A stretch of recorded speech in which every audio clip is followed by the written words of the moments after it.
Well, Dr. Joe K. Domaki joins us now, who was seen in that footage to shed some light on this. Thank you for coming on this morning. It's my pleasure. From what you said, this happened 10 months ago. Yes. And it just came to fore less than a month ago.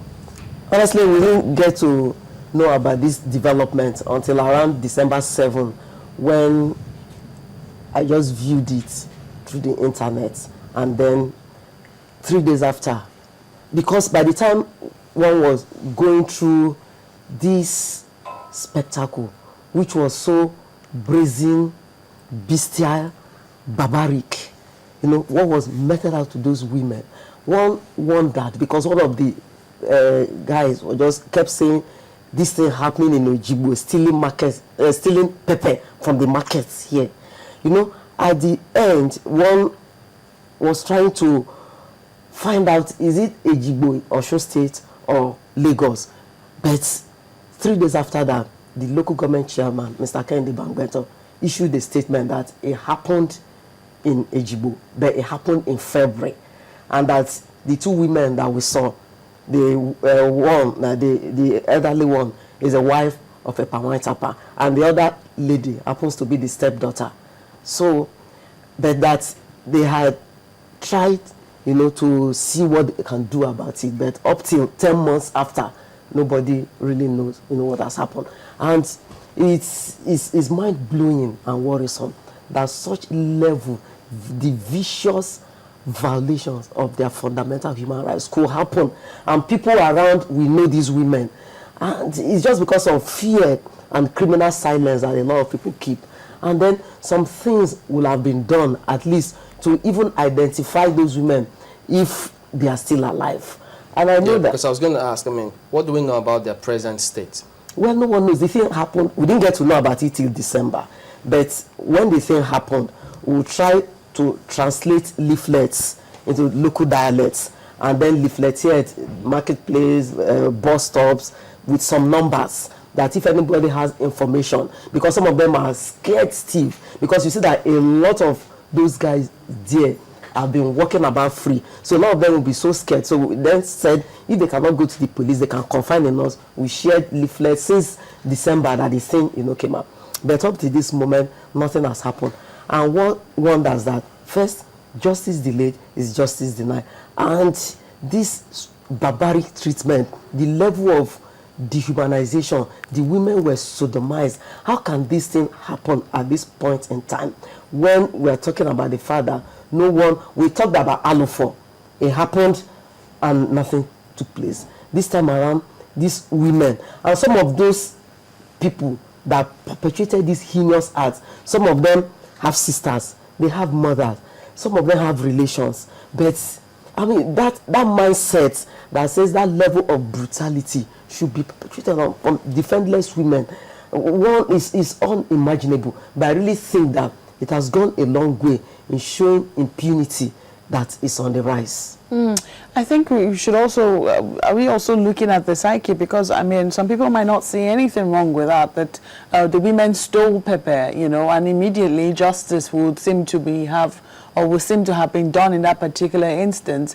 Are we also looking to educate people, in terms of what is right and what is wrong, what is permissible and what is not, in terms of, local justice? I don't want to say jungle justice, in terms of local justice, so to speak. Yeah, it's correct that there must be a change of mindset. In fact, what really transpired was that they were suspecting that some people were stealing pepper, and at the end, they got those two women. But the torture that they went through, at least anyone can say anything on that duress, and they should first assume that they are innocent. But after going through the torture, so the women kept on saying, okay, we took the pepper to eat, not that we sold it. But like what you have said, there must be that change of mindset. And our people, again, some people will have been around when some things were happening. If we decide to fold our arms akimbo and agonize without organizing ourselves, without speaking out, we don't know whose turn it might be. So there must be that change of mindset that when things happen, this type of jungle justice, taking people's life, they should realize that human life is sacrosanct. I'm also very curious, sorry to interrupt you, that I'm very curious of whether or not you've been able to reach the police on this particular, because that ought to have been the first point of call. The women stole pepper or they are suspected of stealing pepper. naturally where we're supposed to go is the police station. I want to believe that Ejigbo has at least some police posts that they could have reported the case to. But be that as it may, the issue has happened now. Have you heard anything or sought the assistance of the police in this matter? Well, what we did was to, after leafleteering, that people can volunteer information and they be protected, then we decided to march to the Lagos State House of Assembly seeking justice for Ejigbo too.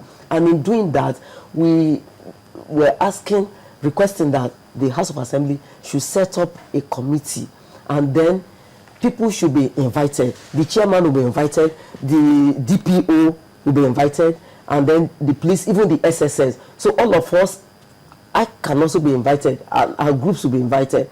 But good enough, when we got there yesterday, the deputy speaker who received our petition promised that something will be speedily done. And one of their members, Honorable Fumita Joshi, also promised. But good enough, in the evening, a phone call was put through, and I was told that a committee has been constituted and that they are going to invite all those that will come and give evidence. And that will shed more light, throw more light in making sure that they seek out those who perpetrated the heinous act. And we have also said that people should please volunteer information. Information is very critical, because we are being told that probably those women will have migrated since February. Somebody will have seen their faces. Somebody will have recognized them. So if information is volunteered, then we can get to see those women if they are still alive. And that is the essence of what we are doing. So when the committee is set up now, we will ensure that, because justice delayed is justice denied. Injustice to one is injustice to all. Injustice anywhere is injustice everywhere. And that's why I tell people, when a lot of people kept telling me, it's Christmas time, let it be New Year. And I said, there's no way I can have Merry Christmas. People actually said that? Yes, some few people that were invited, what are you doing? It's Christmas time. Won't you rest? I said, there's no way I can have Merry Christmas or even a Happy New Year. The only thing that can make my Christmas merry is making sure that we fish out those who perpetrated these heinous acts. Dr. Odmakin, now this condemnable act is, yes, this is the one that has come forth, and it took like 10 months for it to come forth. You say you've engaged the local government chairman. Have you had any opportunity to speak with the local government chairman to find out what they've done in that axis? Because I also think that it's possible that these kind of things are still going on in other places around the state.